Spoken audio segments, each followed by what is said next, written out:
Apabila seseorang berbuat dosa, yakni jika ia mendengar seorang mengutuki, dan ia dapat naik saksi karena ia melihat atau mengetahuinya, tetapi ia tidak mau memberi keterangan, maka ia harus menanggung kesalahannya sendiri.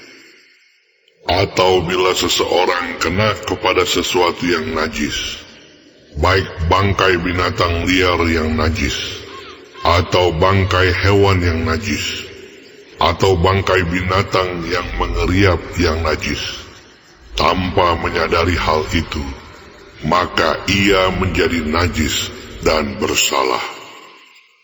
Atau apabila ia kena kepada kenajisan berasal dari manusia, dengan kenajisan apapun juga ia menjadi najis, tanpa menyadari hal itu, tetapi kemudian ia mengetahuinya, maka ia bersalah. Atau apabila seseorang bersumpah teledor dengan bibirnya, hendak berbuat yang buruk atau yang baik, sumpah apapun juga yang diucapkan orang dengan teledor tanpa menyadari hal itu, tetapi kemudian ia mengetahuinya, maka ia bersalah dalam salah satu perkara itu. Jadi apabila ia bersalah dalam salah satu perkara itu, haruslah ia mengakui dosa yang telah diperbuatnya itu, dan haruslah ia mempersembahkan kepada Tuhan sebagai tebusan salah karena dosa itu seekor betina dari domba atau kambing menjadi korban penghapus dosa. Dengan demikian, imam mengadakan pendamaian bagi orang itu karena dosanya. Tetapi jikalau ia tidak mampu untuk menyediakan kambing atau domba, maka sebagai tebusan salah karena dosa yang telah diperbuatnya itu, haruslah ia mempersembahkan kepada Tuhan 2 ekor burung tekukur atau 2 ekor anak burung merpati, yang seekor menjadi korban penghapus dosa dan yang seekor lagi menjadi korban bakaran.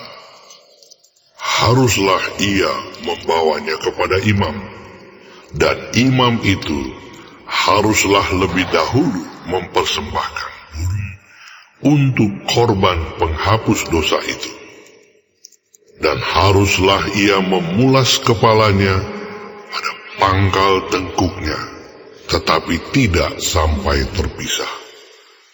Sedikit dari darah korban penghapus dosa itu haruslah dipercikkannya ke dinding mezbah, tetapi darah selebihnya haruslah ditekan keluar pada bagian bawah mezbah.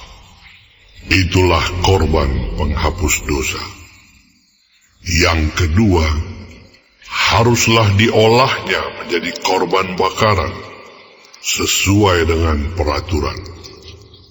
Dengan demikian, imam mengadakan pendamaian bagi orang itu karena dosa yang telah diperbuatnya, sehingga ia menerima pengampunan.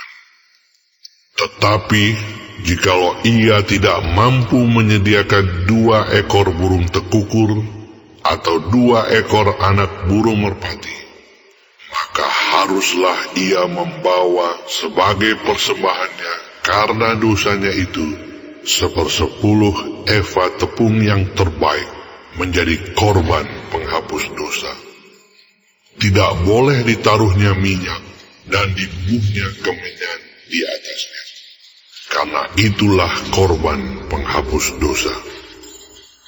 Lalu haruslah itu dibawanya kepada imam, dan imam itu haruslah mengambil daripadanya segenggam sebagai bagian ingat-ingatannya, lalu membakarnya di atas mezbah di atas segala korban api-apian Tuhan. Itulah korban penghapus dosa. Dengan demikian, imam mengadakan pendamaian bagi orang itu karena dosanya dalam salah satu perkara itu, sehingga ia menerima pengampunan. Selebihnya adalah bagian imam, sama seperti korban sajian.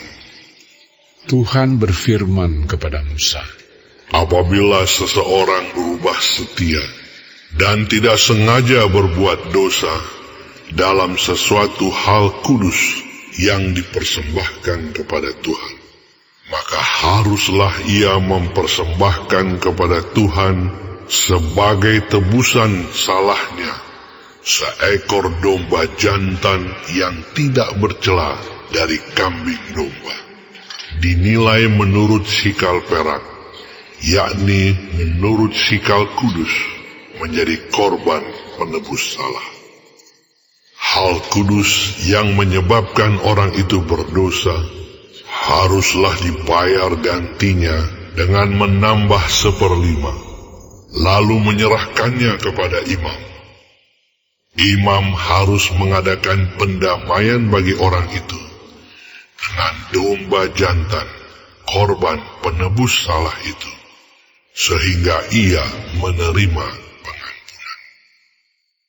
Jikalau seseorang berbuat dosa dengan melakukan salah satu hal yang dilarang Tuhan tanpa mengetahuinya, maka ia bersalah dan harus menanggung kesalahannya sendiri. Haruslah ia membawa kepada imam seekor domba jantan yang tidak bercela dari kambing domba, yang sudah dinilai sebagai korban penebus salah. Imam itu haruslah mengadakan pendamaian bagi orang itu karena perbuatan yang tidak disengajanya dan yang tidak diketahuinya itu, sehingga ia menerima pengampunan. Itulah korban penebus salah. Orang itu sungguh bersalah terhadap Tuhan.